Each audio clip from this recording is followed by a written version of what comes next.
잘키우자 TV에 오신 전국의 학부모 여러분, 오늘은 제가 그 컴퓨터 게임이 얼마나 아이의 공부에 그 영향이 많고 방해가 많은지 그 점에 대해서 설명을 드리려고 합니다. 2010년 한국에서 발생했던 젊은 부부의 그 영아 유기 사망 사건이 있었습니다. 부모가 PC방에서 게임에 몰두하는 동안 홀로 집에 남겨진 생후 석 달 된 아이가 아사했다는 것입니다. 옛날에는 사람이 망가지는 방법에는 술, 도박, 마약, 또 남자의 경우는 뭐 여자 이렇게 세 가지가 전부였겠지요. 이 세 가지는 국가에서도 제한을 하고 있고 도박과 마약은 접근조차 하기도 힘든 것이었지만은 술, 도박, 마약 때문에 자기 자식을 굶겨주겠다는 말은 들어본 적이 없습니다. 컴퓨터 게임보다 개인의 정상적인 생활과 안정을 철저하게 파괴하는 그런 것은 없습니다. 술, 도박, 마약은 여러 가지 방법으로 치유가 가능하나 특히 마약은 접근성이 희박하므로 일반적으로 좀 덜 위험하지요. 근데 게임 중독은 그 시작이 어린 시절부터 쉽게 일어나기 때문에 성인이 되어서도 어디서나 또 쉽게 접근할 수 있잖아요. 그렇기 때문에 마약보다 더 무서운 게임입니다. 이러한 게임 중독의 시작이 취학 전부터 서서히 시작을 해가지고 중학 시절을 그렇게 보내게 되면은 그 아이는 아주 특별한 경우를 제외하고는 서울권에 있는 대학을 못 가는 게 일반적입니다. 통계에 의하면. 제 경험에 의하면은. 그래서 어떤 부모는, 외출할 때 아이가 밖에서 나가서 놀면은 뭐 다칠까봐 집에 이렇게 잡아놓는 방법으로 집에서 컴퓨터 가지고 뭐 게임하고 좀 놀아. 그러고 나가서 몇 시간이고 외출하고 부부가 돌아와 보면 아이는 가만히 잘 앉아서 게임에 그 몰두하는 거 보고 또 그 부부는 안도의 한숨을 이렇게 내쉬면서 잘 있었구나 하면서 그렇게 아이한테 그 게임을 권유한 게 마약보다 더 무서운 것을 권유했는지는 그때는 모를 것입니다. 그래서 그 옛날에 아편쟁이라고 했잖아요. 사회적으로 버림받은 사람을 저는 아편쟁이야. 요즘 뭐 그런 말은 없는데 우리 세대에서는 그런 말이 있었어요. 사실 아편쟁이란 말은 역사적인 아픔, 즉 그 6.25 전쟁 때문에 나온 말이었어요. 그 시절에 전쟁으로 인해서 뭐 팔다리가 잘리고 이런 부상자들이 그 치유가 돼도 죽을 때까지 신체적 고통이 너무 심하거든요. 한 번씩 통증이 올 때마다. 이때 참기가 어려워서 그 몰핀이라는 주사를 맞으면 일시적으로나마 고통으로 이렇게 해방이 되니까요. 저도 그 중학교 때 엄청난 복통이 와가지고 막 이 장폐색 비슷하게 와서 막 고통에 그 호소하고 온 가족이 달라붙어가지고 주물러도 안 되고 해서 병원을 갔는데 그 의사 선생님이 어떤 주사를 한 대 놔줬어요. 그런데 10초도 안 지나가지고 모든 통증이 사라지는데 이렇게 행복할 수가 없어요. 나중에 그게 아편인지 알았죠. 몰핀. 그만큼 무서워요. 그래서 그 전쟁 그 상흔이 그 상처 때문에 그 몰핀을 맞다 보면은 그 또 시간이 지나면 아프잖아요. 그러면 또 맞게 되고 이러다 보니까 아편을 끊을 수가 없게 된 거죠. 그래서 한두 번 하다 보면은 이렇게 몰핀에 이렇게 의존해가지고 중독이 되어서 아편쟁이란 말을 듣게 되고 그 말은 사회적으로 폐인으로 통하기도 했어요. 그래서 몰핀이 없으면 아무 일도 못하기 때문에 전 재산을 그 아편 구입에 이렇게 탕진하고도 고통에서 이렇게 그 벗어나고 싶은 그 갈망 때문이잖아요.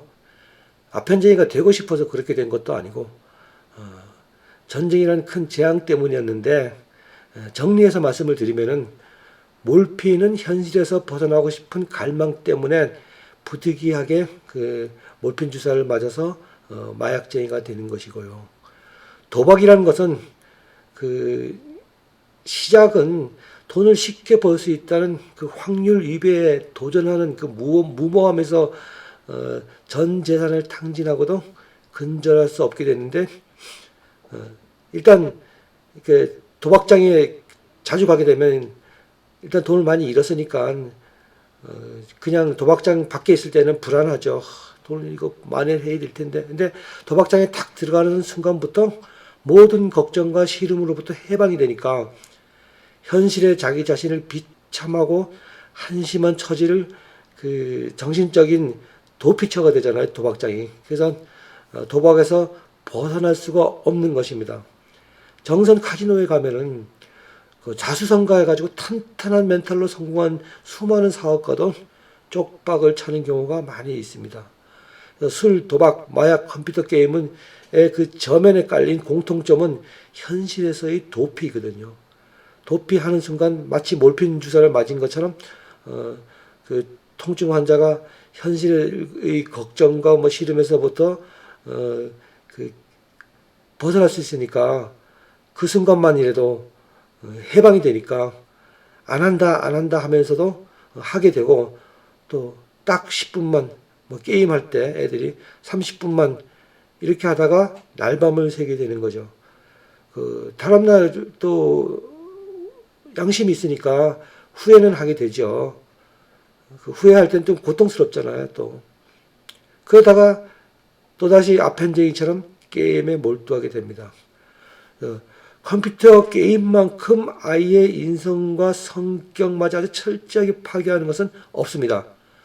저는 누구보다도 컴퓨터 게임을 아주 증오하고 혐오하고 저주하는 사람입니다. 아무도 모르게 할 수만 있다면 컴퓨터 게임하는 장소를 가서 폭발해도 시켜버리고 싶은 심정을 가진 때도 있었습니다. 집 떠나서 부모 형제 떠나서 아무도 없는 서울 재수하려고 하는 재수생들 처음에는 어느 정도 공부를 합니다. 근데 어느 순간부터 게임을 하게 되면은 공부가 자꾸 처지잖아요. 공부 싫어 좋아하는 사람 난 한 명도 못 봤거든요. 공부하는 것 자체가 고통이에요, 사실은. 그러다 게임을 하는 순간만큼은 그걸 싹 잊어버리잖아요. 그러면 게임을 하게 됩니다. 그게 점점 심해집니다. 6월 모의고사 이후에 보세요. 재수한 지 벌써 6달, 7달이 지나가는데 점수는 이것밖에 안 나와서 불안하잖아요. 그럼 게임장에 갑니다. 거기에 계속 빠져들어요. 이러면 안 되지, 이러면 안 되지 하고 본인은 벗어나지만은 계속 거기에 빠져듭니다. 그래서 9월 모의고사, 9월 평가원 모의고사 볼 때쯤 되면은 아이가 속된 말로 한 반쯤 돌아버리죠. 자기도 양심이 있으니까 부모한테 큰 돈을 받아가지고 매달 생활비와 학원비를 내면서 공부를 했는데 완전히 탈탈 털려가지고 내려갈 거 생각하니까 걱정이 되겠어요, 안 되겠어요? 그래서 책상에 앉아서 공부하려다 보면 고통스럽죠. 공부하는 것보다 불안감이 더 많이 밀려와요. 그러면 한 5분만 게임할까 하는 동안에 게임한다 할 때는 또 다 잊어버리니까 5분, 10분, 30분 하다 보면 또 날밤 새요. 그럼 다음날 또 걱정을 해요. 아침에 일어나는 순간에. 무서운 거예요, 게임이. 그래서 우리나라의 그 아까운 영재들의 상당수가 이 게임 때문에 모든 생활에서 이 게임 빼고는 전부 다 아주 루즈해가지고 서서히 병들어 가는데 머리가 좋을수록 한번 게임에 빠지면은 그 인생이 처절할 정도로 망가지는 그런 경우가 있는데 그렇게 망가져도 아주 바닥까지 갈 때까지 못 끊습니다. 한 예를 들면은 저희 아파트가 이 학원 근처 그 아파트가 있는데요. 그 아파트는 지은 지 좀 오래가 돼서 아파트 전면이 전부 다 이렇게 베란다예요. 그래서 부모가 외출할 때 아이가 게임 못하게 하려고 컴퓨터를 안방에다 놓고 문을 잠그고 갔는데 문이 안 열리니까 학교 갔다 와서 문이 안 열리니까 아이가 생각해낸 거는 베란다를 통해서 안방 그 유리문을 열고 들어가서 게임을 하려고 들어가다가 안 열리니까 흔들고 뭐 이러다가 보니까 이게 깨졌어요. 그래서 팔이 동맥이 끊어져 가지고 앰뷸런스가 막 오고 119가 달려오고 그런 적도 있어요. 뭐 이 정도는 약과예요. 이 정도는.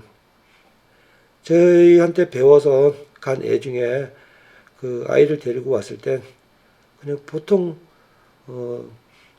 순진해요. 다른 욕심 없고 그러는데 그 약대를 좀 꼭 보내달라. 그래서 이제 어떻게 열심히 해가지고 약대를 갔어요. 가서 아이가 그 가끔 이렇게 생각이 나요. 저 녀석이 가끔 게임하던 놈인데 생각이 나는데 약대를 졸업하고도 남을 시기쯤 됐을 때 소식을 들으니 약대에서 잘렸다고 그러더라고요. 그래서 다시 수능을 봐가지고 지방에 있는 조그만 국립대를 갔다고 그러더라고요.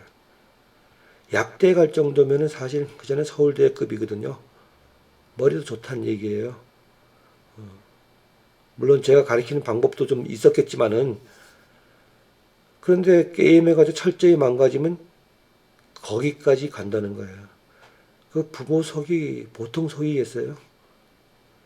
그 약대 4년 다니는 동안 얼마나 또 속이 탔겠어요. 경고도 받고 학사 경고도 받고 별짓 다 했겠죠.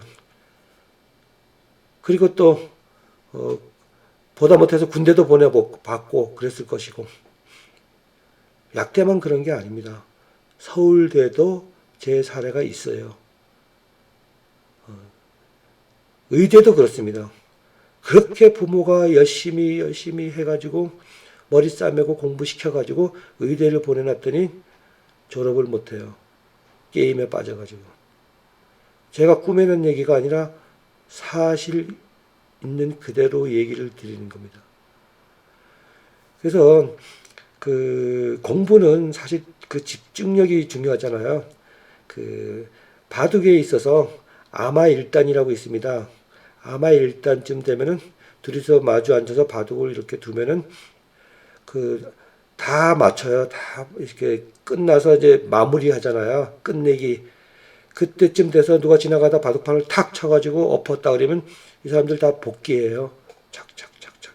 처음부터 너 여기 뒀지 여기 뒀지 여기 뒀지 여기 뒀지 하면서. 사실 그 사람도 천재 아니거든요. 그런데 그걸 복귀할 정도면은 천재도 못하는 걸 해요. 바둑을 둘 때는 아무 생각도 안 한다는 얘기죠. 누가 뭐 어쨌건 주변에 쓰러지건 말건 집중을 해서 하잖아요.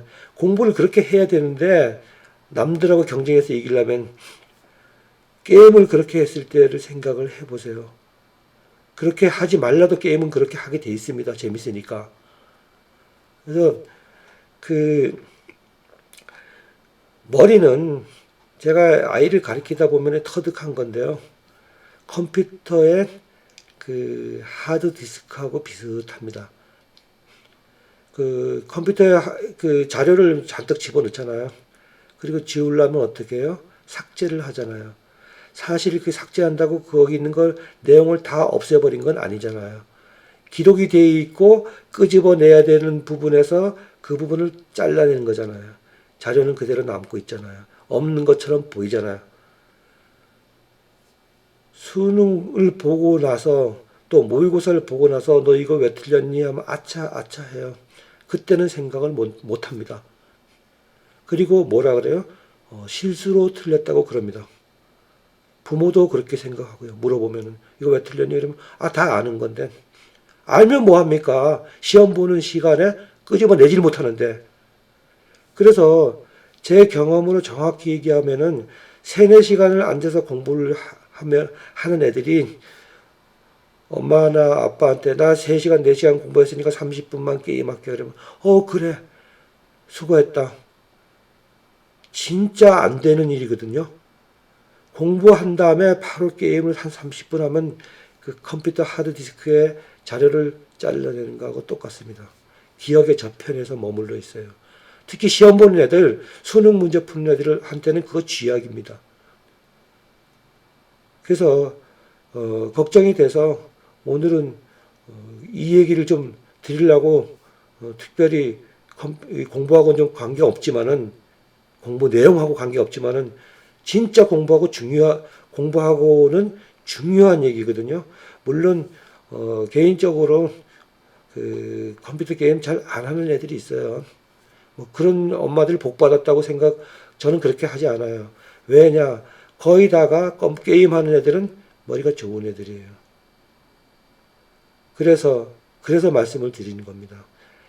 이거는 모든 부모님들은 아이가 초등학교 다닐 때부터 게임과의 전쟁을 선포해야 됩니다. 하지 말라 두들겨 패도 합니다. 그거 절대로 못 끊거든요. 항상 의심하고 항상 눈여겨봐야 됩니다. 그래서 거기서부터 하는 그런 일을 벌리는 거를 자꾸 방지를 해줘야 돼요. 잘 들으셨습니까? 계속 아이가 최소한 대학 갈 때까지만큼은 감시를 해야 됩니다. 절대 믿지 마세요. 항상 감시하고 자는 아이 보고 폰 뺏고 그리고 게임 못하게 하고 그 짓을 해야 됩니다. 속상해 할 필요 없습니다. 세상에 그런 걸 어떻게 합니까? 이 세상에 뭐 나쁜 균 이런 게 막 퍼진다 이러면 세상을 원망할 수 없잖아요. 거기서부터 아이를 격리시키려고 노력을 해야죠. 뭐 아폴로 눈병 뭐 이러면 뭐 손씨처럼 맨날 이러잖아요. 그렇지만 그 병이 없어지는 거 아니잖아요. 여차하면 누가 걸려가지고 그 꼴이 날지 몰라요. 그러니까 뭐 이거보다 더 한 얘기 있어요. 근데 참 하기가 싫어서 그렇죠. 그 컴퓨터 게임 부모님들은 진짜 온 힘을 다 쏟아가지고 아이와 컴퓨터 게임은 격리시키려고 노력을 해야 돼요. 그걸 장려까지 한다면 그게 말이 되겠습니까? 적어도 공부시킬 때는 컴퓨터 게임과 그 공부는 단절을 시켜야 된다. 3, 4시간 공부하면 뭐 합니까? 딱 30분이면 다 잘려나가는데 제가 뻥치는 게 아니라 진짜 사실입니다. 그러니까 모든 부모님들은 컴퓨터를 조심하자. 핸드폰을 조심하자. 아이한테. 그래서 다음 영상에서 또 기회가 있으면은 접근을 못하게 하는 방법이 또 있거든요. 컴퓨터 그 관리하는 방법 댓글로 남겨주시면 그것도 올리도록 하겠습니다. 그 방법밖에 없습니다. 도움이 되셨으면 구독과 좋아요 누르시고 다음 영상을 기대해 주시기 바랍니다. 감사합니다.